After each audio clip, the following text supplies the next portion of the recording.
Everyone. गर्मी के समय में मिलने वाला आम मैंगो खाना हर किसी को पसंद होता है, पर बहुत सारे लोगों में देखा जाता है आम खाने से पिंपल्स हो जाते हैं, फुंसी आने लग जाती है।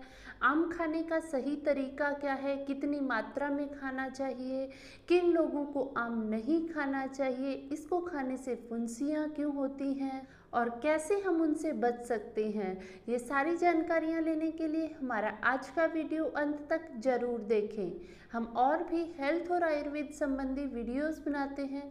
अगर आप अपने स्वास्थ्य को लेकर जागरूक हैं और सही जानकारियाँ चाहते हैं तो कृपया हमारे चैनल को नीचे दिए सब्सक्राइब बटन और साथ लगी बेल आइकन को प्रेस करके हमारे आने वाले वीडियोस के लिए ज़रूर सब्सक्राइब कर लें। पके हुए आम की अगर हम तासीर की बात करते हैं तो आम की तासीर ठंडी होती है।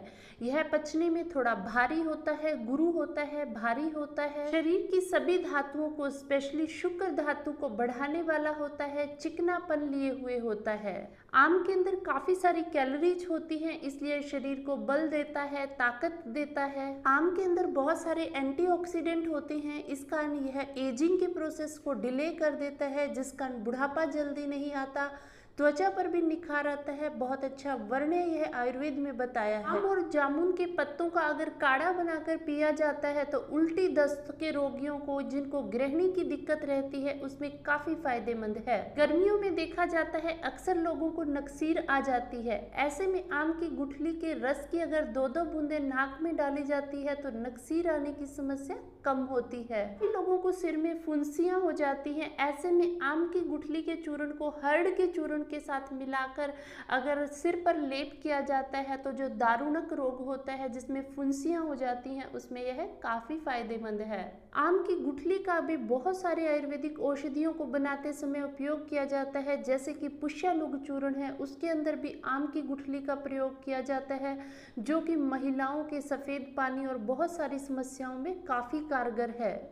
आम हमारे डाइजेशन के लिए भी काफ़ी अच्छा होता है, डाइजेस्टिव सिस्टम को अच्छा रखता है। जिनको मांस मछली खाते हैं उसके बाद इनडाइजेशन हो जाता है, खाना ठीक से हजम नहीं होता, तो ऐसे में कच्चा आम अगर ले लिया जाता है, खाया जाता है, उससे देखा जाता है डाइजेशन अच्छा हो जाता है।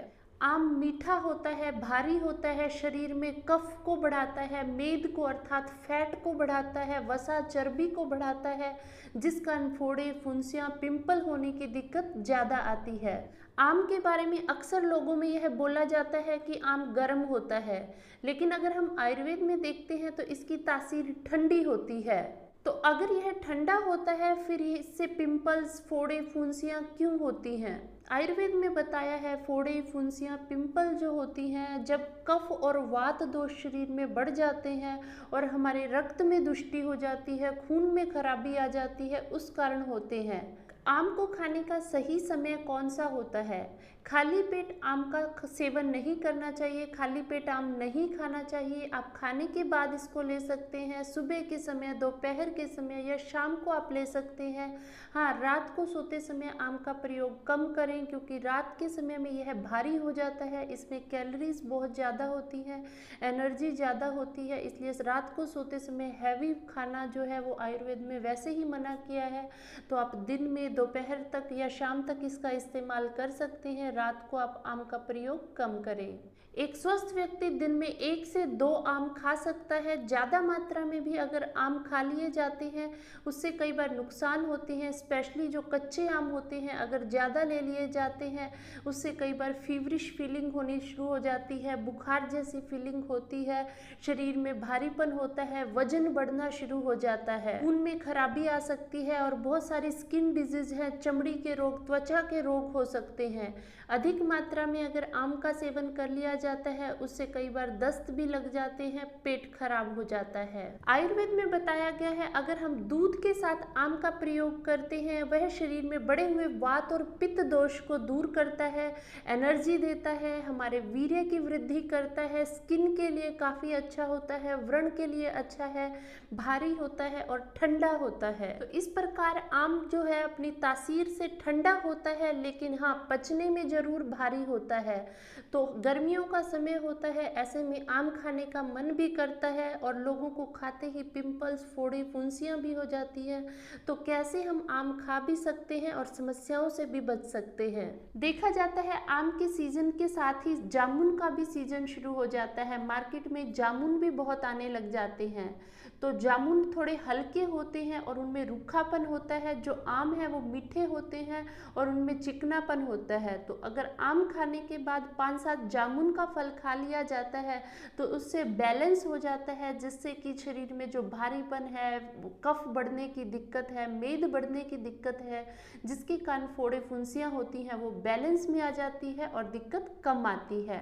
आम खाने के बाद अगर सोंठ का चूर्ण, जो कि सूखी हुई अदरक का पाउडर होता है, उसको लिया जाता है तो भी वह काफ़ी फायदेमंद है। शरीर में कफ और मेद को कम बढ़ने देता है, वजन बढ़ने की समस्या भी कम आती है। इसके अलावा सोंचर नमक जो है, काला नमक होता है, अगर ना मिले तो आप सेंधा नमक भी इस्तेमाल कर सकते हैं, या जीरे का पाउडर है वो आप इस्तेमाल करते हैं तो भी आम से जिनको फोड़े फुंसियाँ या दिक्कतें आती हैं वो कम आती हैं। कुछ लोग कच्चा आम खाने के काफ़ी शौकीन होते हैं, तो कच्चा आम भी ज़्यादा प्रयोग नहीं करना चाहिए। वह शरीर के अंदर तीनों दोषों को बढ़ाने वाला होता है और हमारे खून के अंदर भी दुष्टि करता है, खराबी करता है, इसलिए ज़्यादा मात्रा में कच्चा आम भी नहीं लेना चाहिए। आमचूर का भी प्रयोग बहुत सारे घरों में रसोई में मसालों में किया जाता है। आमचूर आम के ऊपर का छिलका उतारकर उसको धूप में सुखा लिया जाता है। सुखाकर पीसने के बाद वह आमचूर बन जाता है, जो कि बहुत ही स्वादिष्ट होता है। जिनको कब्ज रहती है उनके लिए यह काफ़ी फायदेमंद है।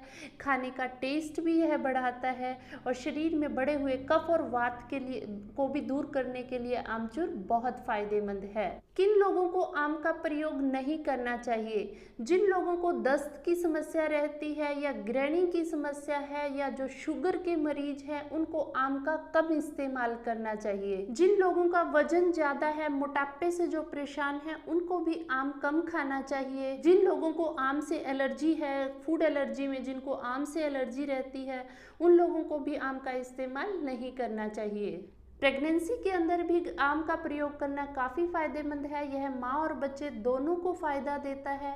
इसमें एनर्जी भी काफ़ी ज़्यादा होती है। हाँ, आप इसको शाम तक प्रयोग कर ले, रात के समय में भी प्रेग्नेंट लेडी को इसका इस्तेमाल नहीं करना चाहिए। प्रेगनेंसी में भी ज़्यादा मात्रा में आम का प्रयोग नहीं करना चाहिए। थोड़ा बहुत आम प्रेगनेंसी में खाना सेहत के लिए फ़ायदेमंद है। उम्मीद है आम से संबंधित ये महत्वपूर्ण जानकारियाँ आपको जरूर पसंद आई होंगी। इसको ज़्यादा से ज़्यादा लाइक और शेयर करें ताकि सभी तक ये नॉलेज पहुंच पाए। अगर आपके मन में कोई शंका हो, आप हमसे कमेंट सेक्शन में कमेंट करके पूछ सकते हैं। और अगर अभी तक आपने हमारा चैनल सब्सक्राइब नहीं किया है तो इसी प्रकार के और भी वीडियोज़ देखने के लिए नीचे दिए सब्सक्राइब बटन को प्रेस करके हमारे आने वाले वीडियोज़ के लिए ज़रूर सब्सक्राइब कर लें। आयुर्वेद अपनाएं, स्वस्थ रहें। फिर मिलते हैं अगले वीडियो में नए हेल्थ टॉपिक के साथ। धन्यवाद।